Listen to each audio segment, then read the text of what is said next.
Сәлеметсіздер ме? Сіздерді Республикалық медициналық академиясы қарсы алады.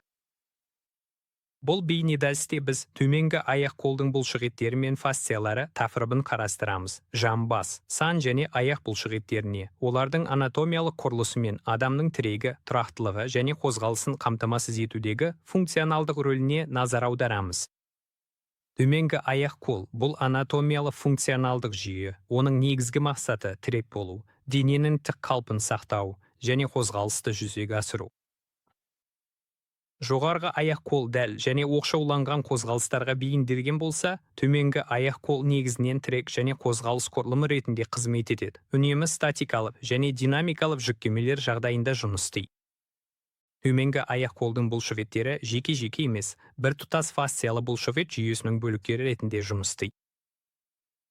Фасциялар бұлшықеттерді кеңістікте ұйымдастырады, жүктемені қайта бөледі және жүгіру мен қалыпты ұстау кезінде бүкіл аяқ-қолдың үйлесімді жұмысын қамтамасыз етеді. Төменгі аяқ-қол фасциялары бұл бұлшықеттерге фасциялы қапшықтар түзетін, оларды функционалдық топтарға бөлетін және аяқ-қолдың механикалық тұтастығын қамтамасыз ететін тығыз дәнекер тіндік құрылымдар. Әрбір бұлшықет тобы тығыз дәнекер тіндік кеңістікте орналасқан. Бұл кеңістік бұлшықеттерді барлық жағынан шектейді және жиырылған кезде олардың жан-жаққа таралып кетуіне жол бермейді. Нәтижесінде жиырылу күші бей-берекет емес, қозғалыс осы бойымен қатаң бағытталады. Бұл әсіресе дене салмағын көтеретін және үнемі тірек, серпу мен амортизация жағдайында жұмыс істейтін төменгі аяқ-қол үшін өте маңызды. Санның кең фасциясы осы жүйенің негізгі элементі. Ол санды берік цилиндр тәрізді қоршап, алдыңғы, медиалды және артқы бұлшықет топтарын бір тұтас функционалды құрылымға біріктіреді. Оның арқасында сан бұлшықеттері жиырылғанда шеккен тұс бүйірге ығыспай, келісімді бір тұтас масса ретінде жұмыс істейді. Бұл қозғалыстың тиімділігін арттырып, энергия шығынын азайтады. Тағы бір маңызды жайт буындарды тұрақтандыру. Санның кең фасциясы өзінің қалыңдауы мен тартылуы арқылы жамбас және тізе буындарын қолдауға қатысады. Мысалы, тік тұру, жүру немесе жүгіру кезінде ол аяқтың осын ұстап тұруға көмектеседі. Буын беттерімен байламдарға түсетін жүктемені азайтады. Сондықтан фасция бұлшықеттер белсенді жиырылмаса да, буынның тұрақтылығына жанама әсер етеді. Функционалдық тұрғыдан алғанда фасция қозғалыстың белсенді қатысушысы. Ол механикалық энергияны жинақтап, оны жеткізе алады. Бұлшықет жиырылған кезде үштің бір бөлігі тікелей сіңірге емес, фасциялық құрылымдар арқылы көршілес бұлшықеттер мен сегменттерге таралады. Осының арқасында қозғалыстар біркелкі, үнемді және үйлесімді болады. Сонымен қатар, фасциялы-фасциячілік қысымды қалыптастыруға қатысады. Бұлшықеттер жиырылған кезде фасциялы қапшықтың ішіндегі қысым артады. Бұл бұлшықет массасын қосымша тұрақтандырып, оның жұмыс көрсеткіштерін күшейтеді. Бұл әсіресе күшті жүктемелер мен ұзақ статикалық кернеу кезінде өте маңызды. Егер фасцияның тұтастығы бұзылса, мысалы, жарақат, қабыну, тыртықты өзгерістер немесе серпімділіктің жоғалуы кезінде бүкіл жүйе нашар жұмыс істей бастайды.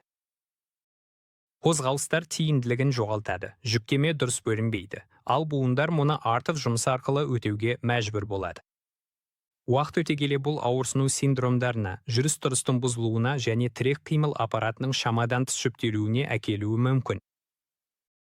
Осылайша, төменгі аяқтың фасциялары бұл екінші дәрежелі анатомиялық бөлшек емес, биомеханиканың іргелі элементі. Олар бұлшықеттерді, буындарды және қозғалыстарды бір тұтас функционалды тізбекке біріктіріп, адамның қозғалысының тұрақтылығын, дәлдігін және үнемділігін қамтамасыз етеді. Жамбас аймағының бұлшықеттері. Олар негізінен тұрақтандырушы қызмет атқарады.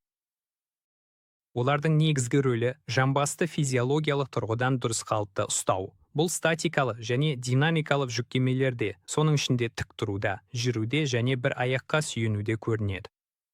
Жамбастың терең бұлшықеттері жамбас сан буынын тұрақтандыруды, сан сүйегінің басын орталықтандыру арқылы қамтамасыз етеді.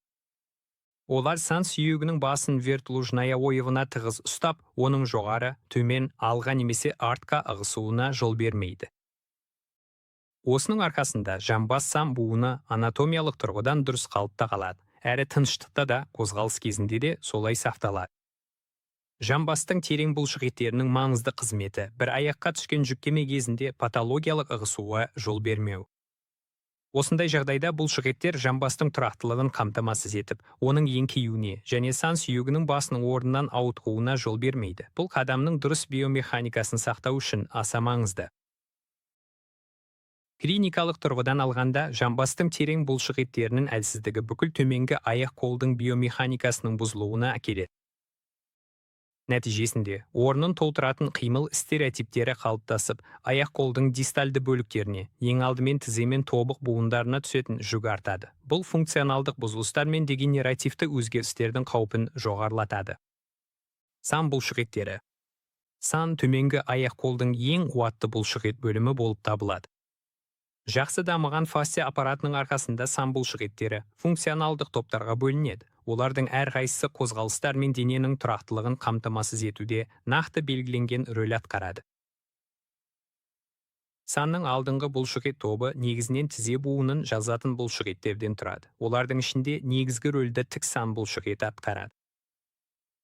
Бұл бұлшық еттер тізе буынында сирақтың жазылуын қамтамасыз етеді және дененің тік қалпын сақтау үшін аса маңызды.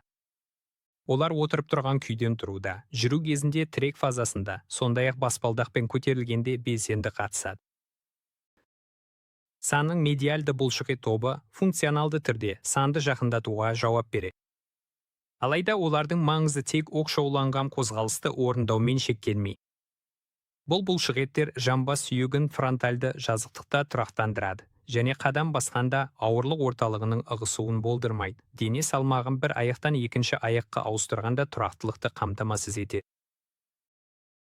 Санның артқы бұлшық ет тобы санды жазуға және сирақтың бүгілуіне қатысады. Сондай-ақ маңызды реттеуші және тежеуші қызмет атқарады. Бұл бұлшық еттер қозғалыстың амплитудасы мен жылдамдығын бақылайды. Әсіресе жүктеме артқан жағдайда, мысалы жүгіру, секіру және қозғалыс бағытын күрт өзгерткенде, жамбас және тізе буындарын шамадан тыс жүктемеден қорғайды. Аяқтың бұлшық еттері. Аяқ күрделі биомеханикалық құрылым болып табылады. Ол тірек, соққыны жұмсарту және беткейге бейімделу қызметтерін атқарады. Ол төменгі аяқтың кинематикалық тізбегінің соңғы буыны болып табылады және дене салмағының жүктемесін статикалық және динамикалық жағдайда беру мен қайта бөлуге шешуші рөл атқарады. Аяқтың бұлшық еттері үстіңгі, тылинный және табан, подошвенный бұлшық еттеріне бөлінеді. Дәл осы табан бұлшық еттері аяқтың бойлық және көлденең доғаларын ұстап тұруда шешуші маңызға ие болып, оның тұрақтылығы мен функционалдық тұтастығын қамтамасыз етеді. Аяқтың бұлшық еттері дене салмағының жүктемесін аяқтың әртүрлі бөліктеріне таратып, тірек бетімен жанасқанда соққы күшін жұмсартады және дененің тұрақтылығын тұру мен жүру кезінде сақтайды. Олардың үйлесімді жұмысының арқасында аяқ беткі қабаттың тегіс еместігіне және қозғалыс бағытының өзгеруіне бейімделе алады. Аяқ бұлшық еттерінің әлсіреуі оның күмбезді құрылымның бұзылуына, адам биомеханикасының өзгеруіне және патологиялық жүріс қалыптасуына әкеледі. Нәтижесінде тірек қимыл аппаратының жоғары орналасқан бөлімдеріне, ең алдымен тобық, тізе және жамбас буындарына, сондай-ақ омыртқаға түсетін жүктеме артады. Төменгі аяқ-қол жеке сегменттерге бөлініп жұмыс істемейді. Ол анатомиялық функционалдық бір тұтас жүйе ретінде қызмет етеді. Әр қадам сайын қозғалыс жамбаспен басталады. Ол дененің тепе-теңдігін сақтауды қамтамасыз етеді және бүкіл төменгі аяқ-қолға максималды тірек қызметін атқарады. Жамбастың тұрақты қалпында сан бұлшық еттерінің жұмысына оңтайлы жағдай жасалады. Бұл аяқ-қолдың қозғалысын және жамбас сан мен тізе буындарының қызметін бақылауды қамтамасыз етеді. Одан әрі жүктеме біртіндеп дистальды бөлімдерге, балтыр мен табанға беріледі. Бұл құрылымдар дене салмағын қабылдайды. Тірек бетімен жанасқанда амортизацияны қамтамасыз етеді және қадам жасау кезінде икеру фазасын қалыптастырады.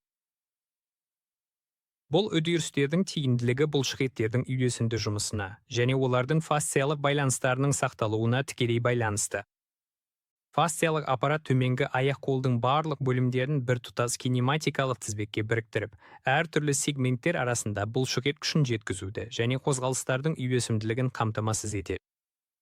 Бұл жүйенің кез келген буынның жамбас, сан немесе табан қызметінің бұзылуы сөзсіз жүріс-тұрыстың өзгеруіне және жалпы қозғалыс биомеханикасының бұзылуына келеді. Осылайша төменгі аяқ-қолдың бұлшықеттері мен фасциялары дененің тұрақтылығын, қозғалыстың тиімділігін және буындарды шамадан тыс жүктемеден қорғауды қамтамасыз ететін күрделі көпдеңгейлі жүйе құрайды.